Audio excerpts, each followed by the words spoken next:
Shalom, selamat pagi jemaat Tuhan. Berjumpa kembali dalam Doa Pagi Online. Ku ada hari ini karena kasih karuniamu. Semua yang terbaik disediakan bagiku.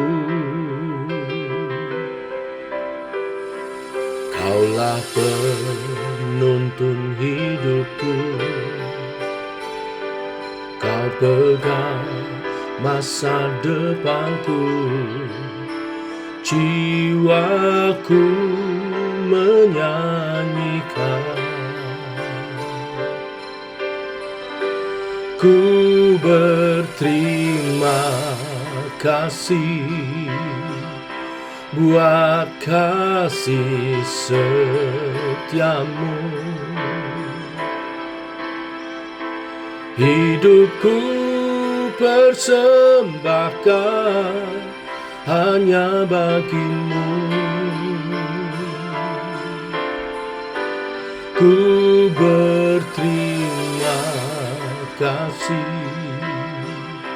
buat penyertaanmu. Tak ada yang ku pinta, hanya bersyukur menyembahmu.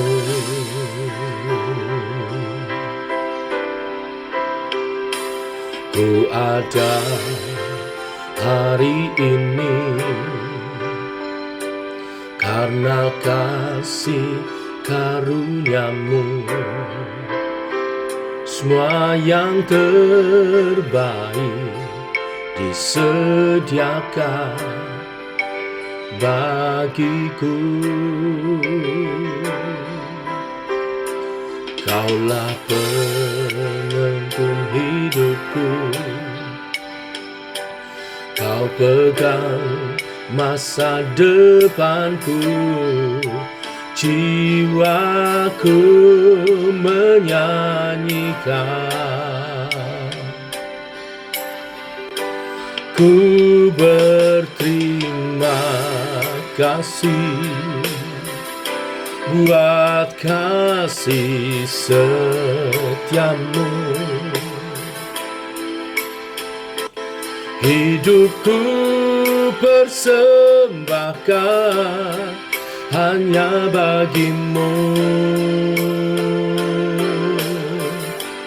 Ku berterima kasih buat penyertaanmu. Tak ada yang ku pinta, hanya bersyukur menyembahmu. Ku bersyukur, terima kasih.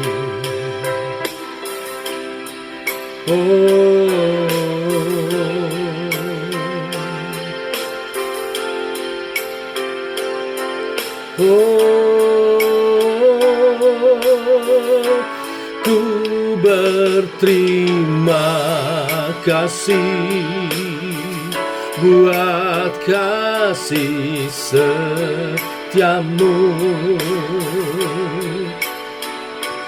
Hidupku persembahkan hanya bagimu.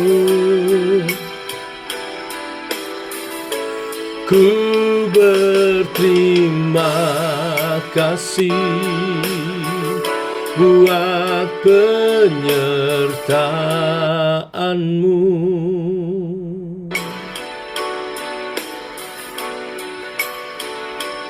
Tak ada yang ku pinta, hanya bersyukur, menyembahmu. Tak ada yang ku pinta, hanya bersyukur, menyembahmu.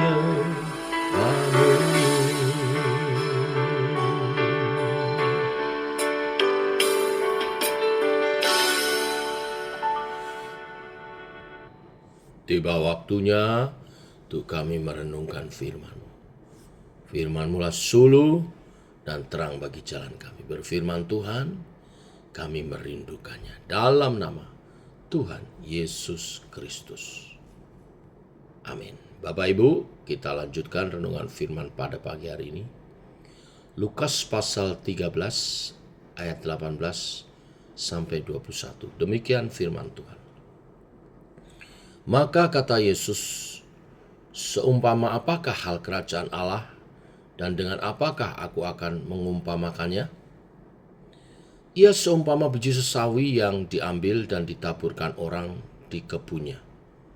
Biji itu tumbuh dan menjadi pohon, dan burung-burung di udara bersarang pada cabang-cabangnya.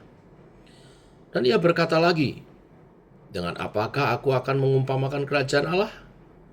Ia seumpama ragi yang diambil seorang perempuan dan diadukkan ke dalam tepung terigu 3 sukat sampai khamir seluruhnya.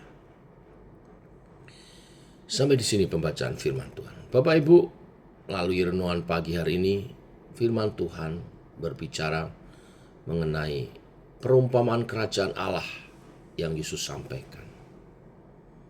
Yesus menyampaikan perumpamaan kerajaan Allah dengan 2 hal. Pertama, dengan biji sesawi yang ditaburkan orang di kebunnya. Biji sesawi adalah biji paling kecil dari segala jenis benih yang ada di bumi ini. Namun demikian, biji yang ditabur itu tumbuh menjadi pohon yang besar, bercabang-cabang sehingga burung-burung bisa bersarang pada cabang-cabangnya dan hidup di sana. Yang kedua, kerajaan Allah juga diumpamakan dengan ragi yang diambil oleh seorang perempuan dan diadukkan ke dalam tepung terigu sampai ragi itu mengkhamirkan adonan tepung terigu itu seluruhnya. Nah, apa arti perumpamaan ini?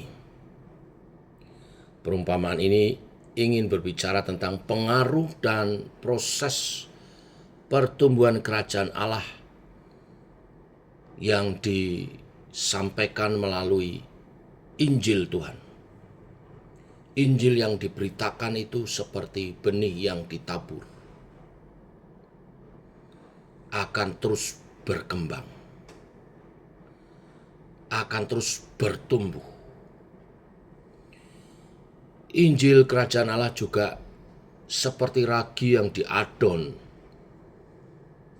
di tepung adonan kue yang mengkhamirkan adonan itu sehingga membuat adonan itu mengembang. Sehingga kalau nanti dimasak, kue itu jadi matang sampai ke dalam-dalamnya dan juga mengembang. Baik biji yang ditabur maupun ragi yang diadon menunjukkan potensi Injil Tuhan. Potensi Injil Tuhan yang adalah kerajaan Allah yang akan nyata. Nilai-nilainya akan mengubah tatanan kehidupan umat manusia. Mengapa? Karena ada kuasa di dalamnya. Karena ada kuasa di dalamnya, rencana Allah. Sehingga menyertai pemberitaan Injil itu, kuasa Allah dinyatakan, mujizat-mujizat Allah dinyatakan.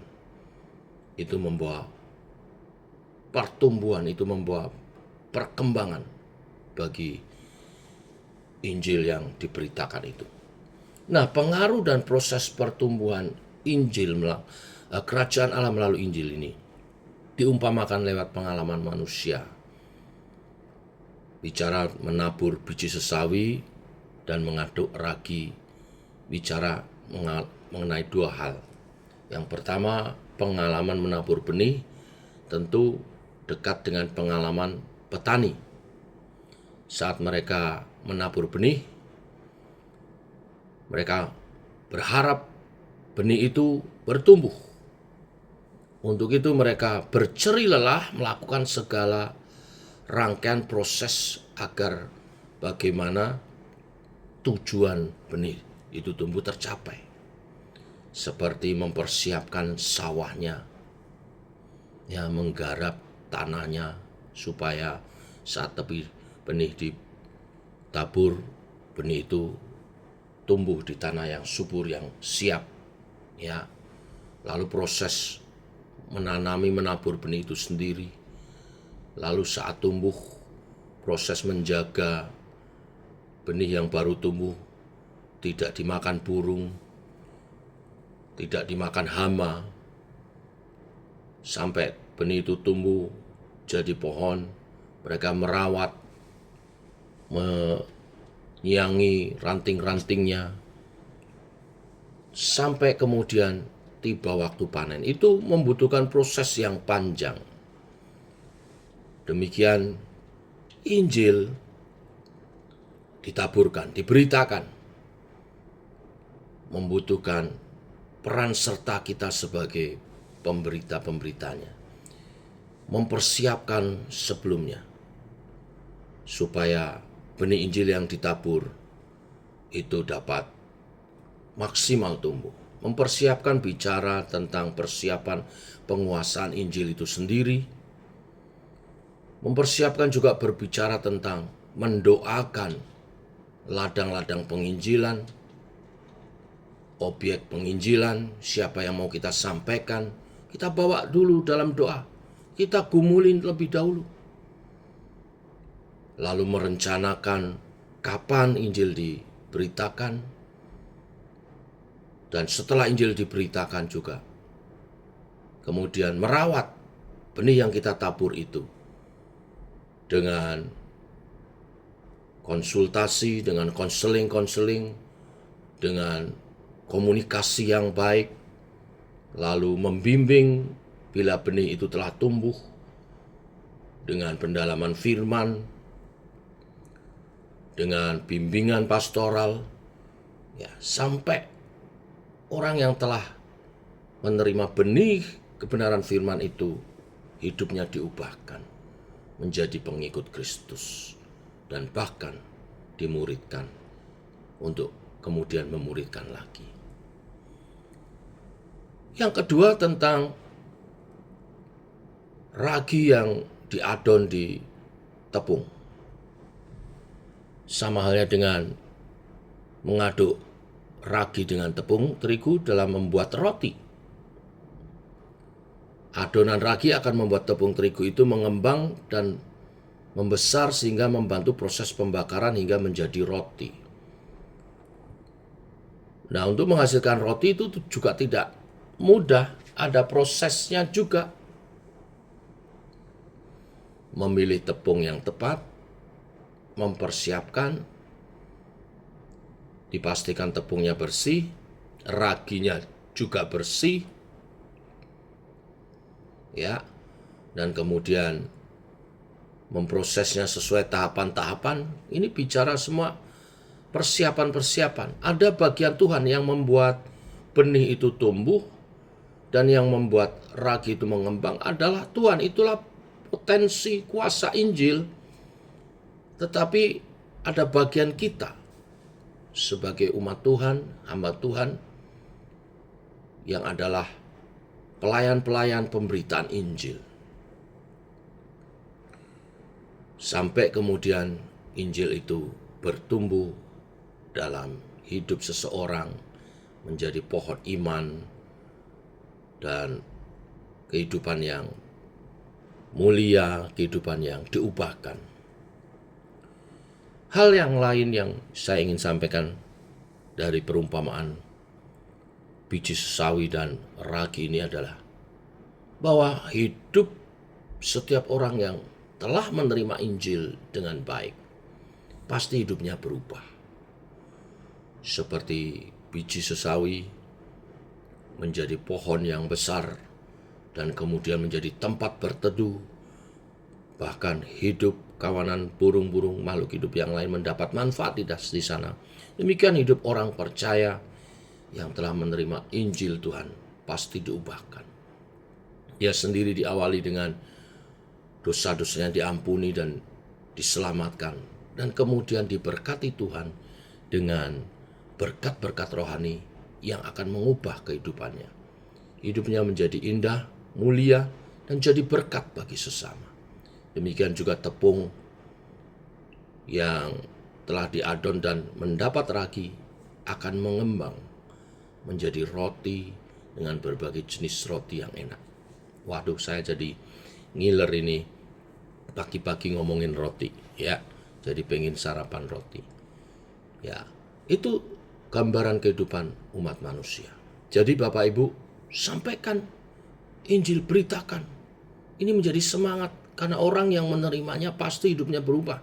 Demikian hidup saya. Dulu begitu tidak berguna, begitu buruk, begitu jahat.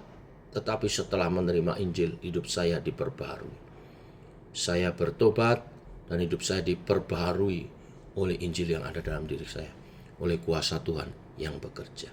Bila kebenaran firman hari ini memberkati kita semua dan semangat menginjil. Mari kita berdoa. Bapa, kami mengucap syukur oleh kasih dan anugerah-Mu, rahmat-Mu baru. Demikian pagi ini firman-Mu meneguhkan untuk kami memberitakan Injil Tuhan. Karena Injil seperti benih yang ditabur akan tumbuh berkembang menjadi pohon yang besar. Demikian hidup orang percaya yang menerima Injil akan diubahkan dan bertumbuh. Demikian juga seperti ragi yang mengkamirkan adonan menjadi roti yang enak, hidup kami dinikmati. Dan hidup orang yang menerima Injil dinikmati menjadi berkat bagi banyak orang. Jadilah kehendak-Mu dan sertai pemberitaan kami, pelayanan kami. Jadikan kami alat-alat bagi kemuliaan-Mu. Dalam nama Tuhan Yesus Kristus. Amin. Demikian saudara, doa pagi kita. Shalom.